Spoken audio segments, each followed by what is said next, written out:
दोस्तों नमस्कार, बहुत स्वागत आपका चौकस भारत में। मैं आपका दोस्त ब्रजेंद्र। देखिए, चुनावी सरगर्मी जो है बढ़ने लगी है। जिस तरह से मौसम का तापमान में लगातार बढ़ोतरी हो रही है, उसी तरह से राजनीतिक पार्टियों का भी जो तापमान है, दौरों का तापमान है, जन सरोकार का तापमान है, जनता से मिलने जुलने की जो बात हो रही है, वो लगातार अब धीरे धीरे बढ़ते नज़र आ रही है। चुनावी दौरा है, लोग संपर्क साध रहे हैं, सबसे मिल रहे हैं, गांव-गांव तक पहुंच रहे हैं। बूथ स्तर पर पार्टियों के जितने भी सिपाही हैं वो वहां पहुंच रहे हैं और जनता को बटोरने की कोशिश कर रहे हैं, उन्हें लुभाने रिझाने की कोशिश कर रहे हैं। अब इस दौरान हम उसी क्षेत्र में पहुँचे हैं, ग्रामीण क्षेत्र में पहुँचे हैं, जहाँ से हम जनता के नब्ज़ को जानने का, टटोलने का प्रयास कर रहे हैं। जनता क्या चाहती है? राजनेताओं से हमेशा रूबरू होती है जनता चुनाव के समय में, लेकिन उसके बाद क्या नेता चुनाव के बाद इनकी बात करते हैं, इनका सुनते हैं? हम आज यही समझने आए हैं, यही जानने आए हैं। और इस संदर्भ में बातचीत करने के लिए कुछ लोग हमारे साथ हैं। दरअसल अरवल ज़िला है ये, और अरवल ज़िला में ही हम आज फिर से पहुँचे हैं और जानने का प्रयास कर रहे हैं कि आखिर इनके जहन में क्या चल रहा है, कौन सी कमी रह गई है जिससे ये वर्तमान सरकार से प्रभावित भी हैं या नाखुश दिख रहे हैं। सीधा बात करते हैं। क्या नाम है सर आपका? हमारा मोहन सिंह नाम है, घर बलौरा है जी। बंसी प्रखंड में पड़ता है। पंचायत मुख्यालय बलौरा है। जी जी। मेरा नाम मोहन सिंह है जी। अच्छा, ये बताइए कि जो सरकार चल रही है, अब तो गठबंधन की सरकार हो गई है, क्या लग रहा है आपको? आपके पंचायत की अगर बात करें, जिस पंचायत में आपका घर है, तो अभी 33 वर्षों से कभी लालू जी, कभी नीतीश कुमार जी सत्ता पर काबिज रहे हैं।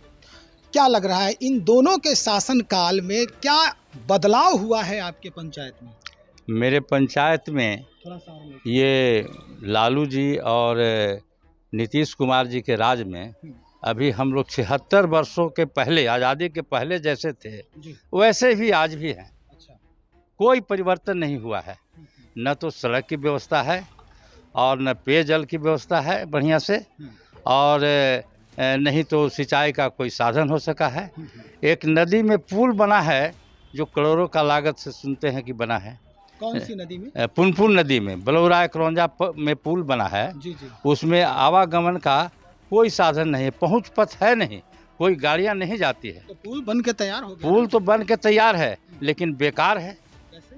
जब कोई साधन नहीं है जाने का, वो पुल से आगे कहीं जा नहीं सकता है, कोई व्हीकल्स नहीं जा सकता है, तो पुल का बनना बेकार है। मतलब ये कि पुल तैयार है और दोनों तरफ से आवागमन बाधित है, उतरने का और चढ़ने का कोई रास्ता नहीं रास्ता नहीं है, आगे नहीं जाता है, पुल पार हो जाता है।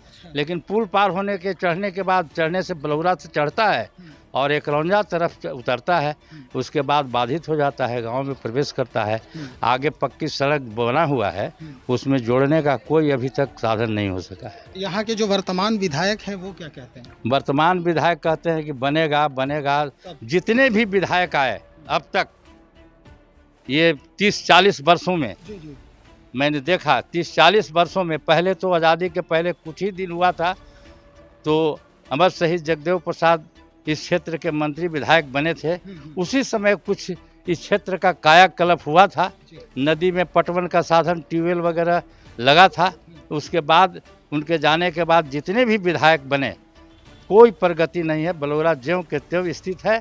वहाँ पर आपके विधायक जदयू से हैं अभी जदयू से नहीं है, जदयू के विधायक भी 10 बरस रह चुके हैं। अच्छा। उनका ससुराल भी वहाँ है बलौरा। अभी जो विधायक हैं वो किस दल से? उस राजद के हैं विधायक, आरजेडी के हैं। हाँ। क्या नाम है उनका? उनका बागी कुमार वर्मा नाम है। बागी कुमार वर्मा जी। उनसे बातचीत हुई आप लोगों? बहुत बार बात हुई, गांव में भी गए, हम लोग कहे भी हैं, तो कहते हैं बन जाएगा, बन जाएगा। हाँ, आश्वासन दिया है? आश्वासन के सिवा कुछ नहीं मिलता है। कुछ नहीं मिलता है। यही है।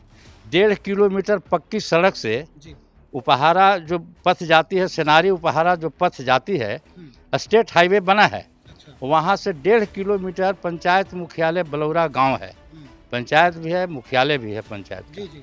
लेकिन वहाँ पहुँचने का कोई साधन नहीं है। एक पगडंडी रास्ता है 20 फीट करीब चौड़ी रास्ता है, उसी को हम लोग भर उड़ के किसी तरह से आवाजाही का काम करते हैं। उस पर ट्रक भी जाता था, जब जो लोग भट्ठा उठा खोले थे तो कोयला वाला से ट्रक भी जाता था, लेकिन सड़क जर्जर हो चुकी है। बरसात के दिनों में साइकिल भी चलना, पैदल भी चलना मुश्किल हो गया है। तो आज तक उसको हम लोग बहुत प्रयास कर रहे हैं, मांग कर रहे हैं कि प्रधानमंत्री सड़क से इसको जोड़ा जाए। क्योंकि सरकार का ये सिद्धांत था कि 1000 से अधिक आबादी वाले गाँव को पक्की सड़क से जोड़ दिया जाएगा, लेकिन 76 वर्षों में 10,000 आबादी इस क्षेत्र के है, गांव के है, उससे लाभान्वित होगा। वहां पर सड़क, पक्की सड़क से, प्रधानमंत्री सड़क से नहीं जुड़ पाया। आए दिन अखबारों में मैंने भी पहले दिया है, 1 सप्ताह 2 सप्ताह पहले अखबार में भी मैंने इस बात को उठाया था कि पक्की सड़क से जोड़ दिया जाए। वहाँ पर सिंचाई का साधन नहीं है। जगदेव बाबू अपने कार्यकाल में हमीदनगर पुल से सिंचाई के साधन होना था, लेकिन उनके शहीद होने के बाद में सिंचाई का सब कार्य रुका हुआ है। 3 करोड़ 80 लाख की योजना थी हमीदनगर बांध, जो आज अरबों रुपया का योजना हो गया, लेकिन फिर भी सफलीभूत नहीं हुआ। हमारे गांव से बगल से नहर जो है सो कि निकलता है, लेकिन अभी तक नहर माने कामयाब नहीं हो सका है, जिससे सिंचाई का साधन नहीं है।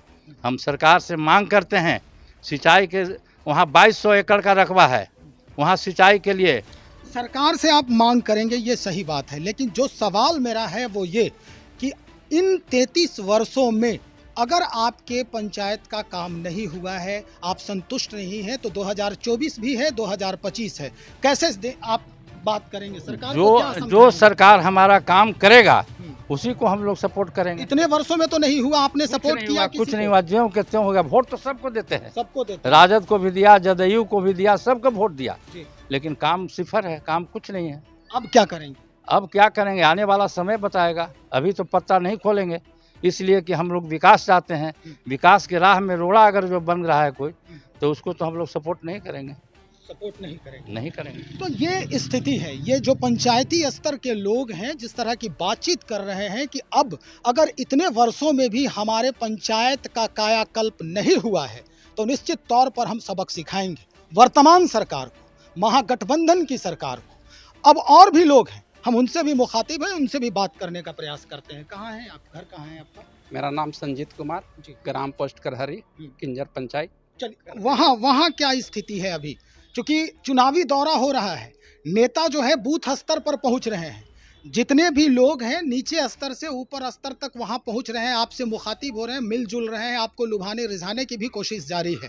क्या करना है अब? उधर देखिए कि जैसे स्कूल के नाम पर सड़क बनवाया जाता है, प्रधानमंत्री सड़क योजना, जैसे हमारे गांव में मिडिल स्कूल है, जो मतलब बीच में प्रधानमंत्री के नाम से रोड बना, लेकिन बीचे में छोड़ के स्कूल पर आज तक रोड नहीं पहुंचा।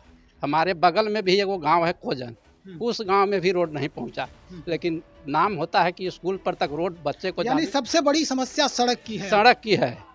जो विद्यालय है, विद्यालय मिडिल स्कूल है, प्राथमिक चिकित्सालय है नहीं है, केवल मिडिल। कितने लोगों की संख्या है पंचायत में? पंचायत में हमारे यहाँ 11,000 है। 11,000 जनसंख्या है। हाँ। प्राथमिक चिकित्सालय भी नहीं है, किंजर में है। किंजर में है। हाँ। कितना दूर है आपके पंचायत? 3 किलोमीटर। 3 किलोमीटर। चलिए, और भी लोग हैं यहाँ, बात करते हैं। आप कहाँ से हैं? मेरा नाम अयोध्या कुमार प्रभाकर है सर। कहाँ से हैं? किंजर से हैं आप भी? अब मैं भी किंजर से हूँ। अच्छा, क्या समस्या है आपके पंचायत की? देखिए सर, किंजर पंचायत है सर, इतना बड़ा गांव है कि 11 वार्ड है, अपना गांव में ही है सर। और उसमें भी देखिए सर, मान लिया कि रोड भी बना है, बागी कुमार वर्मा जी के भी अथी से बना है सर, तो वो सर एगो मस्जिद बन गया है सर, तो वहीं तक सीमित रह गया है। और अगर वहाँ पर अगर सीधे ले जाते हैं तो सर हम लोग के उन्हें रैदास मोहल्ला तकला सर बन जाता सर, लेकिन नहीं, वहीं से मूल समस्या आपका भी सड़क ही है? जी, सड़क है। विद्यालय है आपके पंचायत में? जी हाँ है सर, विद्यालय तो है सर। तो आप सरकार से संतुष्ट हैं या असंतुष्ट हैं? संतुष्ट तो देखिए सर, संतुष्ट है तो हम सब। सीधी बात, दो ही बात है, खुश हैं या नाराज हैं? नाराज हैं सर, काहे कि फूल। चलिए ठीक है, हम बात करते हैं कि आपकी नाराजगी है सरकार से। स्थिति यही है हर पंचायत में, कमोबेश जहाँ जहाँ मेरा जाना हुआ है, जिनसे हम बातचीत किए हैं पंचायती स्तर पे, और उसके बाद जिस तरह की बातचीत सामने आई है, जो खुलकर सामने आया है, वो मैंने आपको दिखाया है। अब हम बात करते हैं एक ऐसे नेतृत्वकर्ता से जो सीधा जनसंपर्क साधते हैं, किसी पार्टी से हैं, और वो पार्टी उपेंद्र कुशवाहा जी की है। उन्हीं से बात करते हैं। हमारे साथ परमानंद सिंह जी हैं, इन्हीं से बात करते हैं। परमानंद सिंह जी, जो जनता है वो स्पष्ट कर रही है कि सरकार से नाराजगी है। उपेंद्र कुशवाहा लगातार नीतीश कुमार, लालू यादव जी को घेरते नजर आते हैं। क्या कहना है, चूंकि आप भी पंचायत स्तर के सरोकार रखते हैं, आप देख रहे हैं, इनसे प्रतिदिन मिलजुल रहे हैं आप, चूंकि इनके नज़दीक हैं आप, आपको क्या लग रहा है? ये बिल्कुल सही कह रहे हैं। और 33 वर्षों के शासन में जी। जो विकास होना था वो नगण्य है। और ख़ास करके 2005 में जब नीतीश कुमार की सरकार सभी लोगों ने जंगल राज को हटाने के लिए बनाया था, तो बहुत आशान्वित थे। लेकिन 5 साल उनका कुछ हद तक ठीक रहा, उसके बाद की स्थिति बद से बदतर हो गई। और किसी भी राज्य का विकास शिक्षा पर निर्भर करता है, और जहां शिक्षा का मामला है पूरे बिहार में, जो अन्य जो स्टेट्स हैं भारत के, उन सबों में बुरी स्थिति है।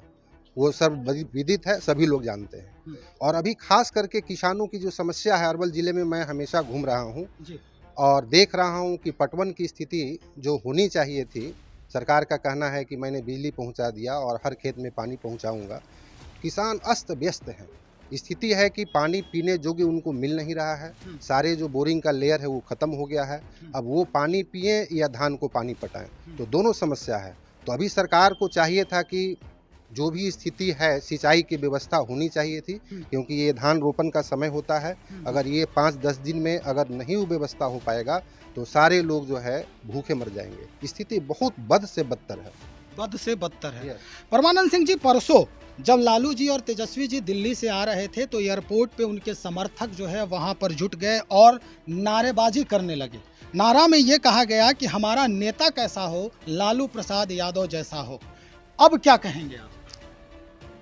ये तो उनके मतलब कुछ खास समर्थक थे, लेकिन पूरे बिहार की स्थिति को आप देखेंगे तो फिर 2005 के पहले वाली स्थिति, लगभग 80% लोग उनको नकारते हैं और नहीं चाहते कि मैं फिर उस स्थिति में आऊं। और आप भी सब जगह घूमते हैं, हम भी घूम रहे हैं, और पूरी तन्मयता से मैं कह रहा हूं कि 2024 और 2025 में फिर दोबारा उनके साथ नीतीश जी भी नहीं आ पाएंगे।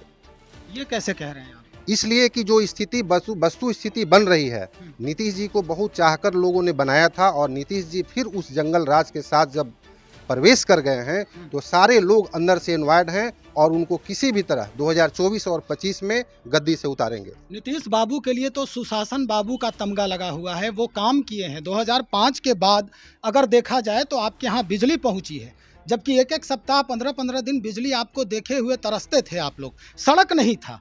नीतीश कुमार ने ये किया है। लोग कह रहे हैं कि नीतीश बाबू ने काम किया है, आप कैसे उनको नकार रहे हैं? किसी भी राज्य का विकास बिजली और सड़क से नहीं होता है। बिजली आज है, कल नहीं रहेगा, सड़क आज है और नहीं रहेगा। लेकिन अगर मेन रूप से हमारा बिहार की जनता उनको शिक्षा व्यवस्था के लिए बनाया था, क्योंकि वो पढ़े लिखे एक इंजीनियर थे।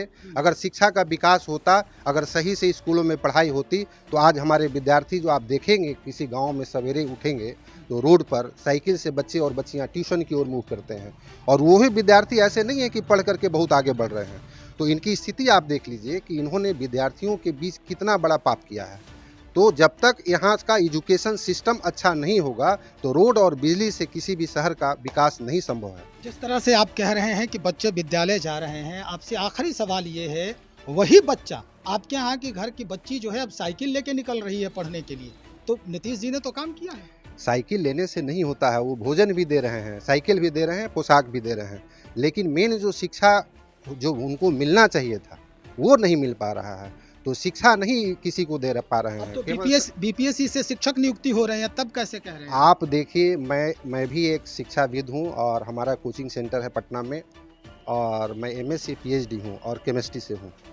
मैं बताता हूँ आपको, और सारे लोग यहाँ पे हैं वो भी जानते होंगे वस्तु स्थिति, कि बिहार के में अगर कोचिंग सिस्टम नहीं होता तो हमारे जो बिहार के विद्यार्थी आज सभी कंपटीशनों में जो 1 to 10 पोजीशन में आ रहे हैं, आज संभव नहीं होता। बिहार की शिक्षा स्थिति के बारे में पूरा देश जानता है, और ये स्थिति खास करके नीतीश कुमार के राज्य में और ज़्यादा बढ़ गया। 4000 जो टीचरों की बहाली हुई इन्होंने ही किया था। क्या 2005 में इन्हें नहीं मालूम था कि ये टीचर पढ़ाने योग्य नहीं है? आज बीपीएससी की परीक्षा ले रहे हैं। अगर 2005 से ही बीपीएससी की परीक्षा हुई होती तो आज हमारा विकास बहुत अग्रणी होता शिक्षा के मामले में। चलिए आखिर अब जो बात है निकल के निचोड़ यही आ रही है। 2024 में लोकसभा है, 2025 में विधानसभा चुनाव है। हो सकता है ये कयास लगाया जा रहा है कि मध्यावधि चुनाव भी हो जाए। जिस तरह की बातें हो रही है, चिराग पासवान हमेशा कहते रहते हैं कि हो सकता है कि नीतीश बाबू मध्यावधि चुनाव करवा दें।